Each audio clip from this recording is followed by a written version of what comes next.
ప్రస్తుతం victory Venkatesh full జోష్ మీదున్నాడు. సంక్రాంతికి వస్తున్న మూవీ భారీ హిట్ కొట్టింది. ఈ సినిమాతో వెంకటేష్ సోలోగా 300 కోట్ల క్లబ్లో చేరిపోయాడు. ఇది వెంకటేష్ కెరీర్లోనే బిగ్గెస్ట్ హిట్ గా నిలిచింది. ఈ సినిమాతో ఆయన మార్కెట్ కూడా పెరిగింది. దీంతో వెంకటేష్ తర్వాత సినిమా ఎవరితో చేస్తాడని అంతా వెయిట్ చేస్తున్నారు.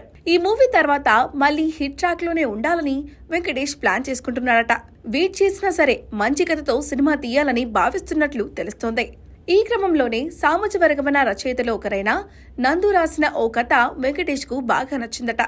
ఇది మంచి కామెడీ బేస్డ్ గానే ఉంటుందని సమాచారం. అయితే నందుకు పెద్దగా అనుభవం లేదు కాబట్టి ఆయన నుంచి కేవలం కథ మాత్రమే తీసుకున్నాడంట వెంకటేష్. ప్రస్తుతం డైరెక్టర్లను వెతికే పనిలో పడ్డాడంట. ఈ క్రమంలో హరీష్ శంకర్ తో సినిమా చేయాలని ఆలోచనలో ఉన్నట్లు తెలుస్తోంది.